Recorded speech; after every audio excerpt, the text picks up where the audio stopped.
Hello everyone.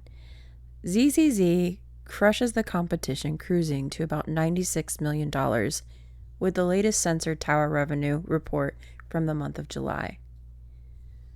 I must say I'm a bit surprised by this. I knew ZZZ would do well, but the last time I can remember Hoyo making these numbers was during the Acheron and Arlecchino banners.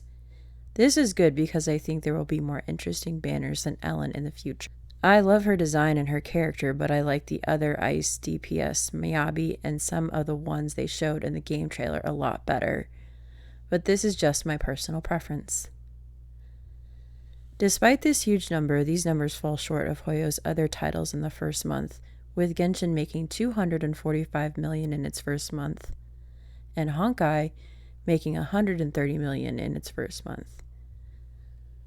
But still, $90 million is great considering the fact that ZZZ, I assume, costs a lot less to make than the other two games, but I could be wrong. But let's get back to this month. ZZZ leads the charts this month overall, beating all other gachas. Genshin and Honkai made very similar numbers. Genshin made about $36 million with 2 rerun banners and a character many people didn't like within the month of June, Siegewin. And Nilou is on her 3rd banner overall, and Naiva, even though people like her, she's still Geo, which is the weakest overall element in Genshin Impact.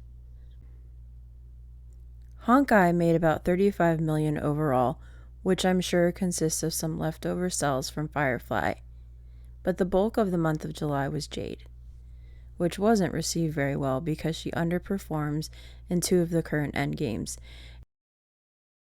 MOC and Apocalyptic Shadow.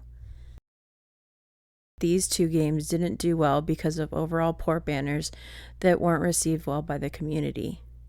I'm pretty sure with Natlan coming up, Genshin will be rising to the top soon, despite all the backlash on the region. But Genshin always has good sales during the Archon quest and their starter patches. And I think with Phasio coming, Honkai may see its rise to the top again in the future. Wuthering Waves, on the other hand, falls a bit here, which is a little surprising because I feel like Shangli was loved by the community.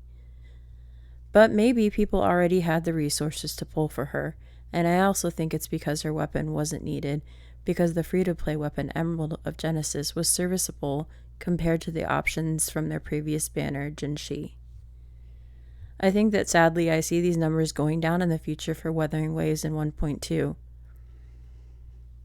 I don't believe the 2 characters in 1.2 are nearly as popular as the 4 previous banners that have already been released.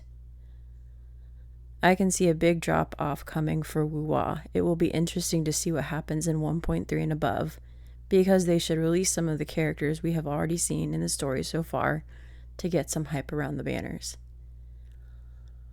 I'm not going to really cover these other games from Sensor Tower because I will never play any of them, and my audience I don't think really cares too much about them. Overall, ZZZ is doing great, but I do think that it will have a fall off next month and will probably be behind Hoyo's other 2 games. But maybe not. It will be interesting to see what happens. I think it's just great to have so many games as options now. I think with having 4 similar gachas with overlapping audiences, it's great for the gacha space overall. It allows people that want to immerse themselves into these games to really not have a ton of downtime. And this is a good thing. Competition is always good for any product that the public consumes. If you like the video, please leave a like, share, and subscribe. Thank you.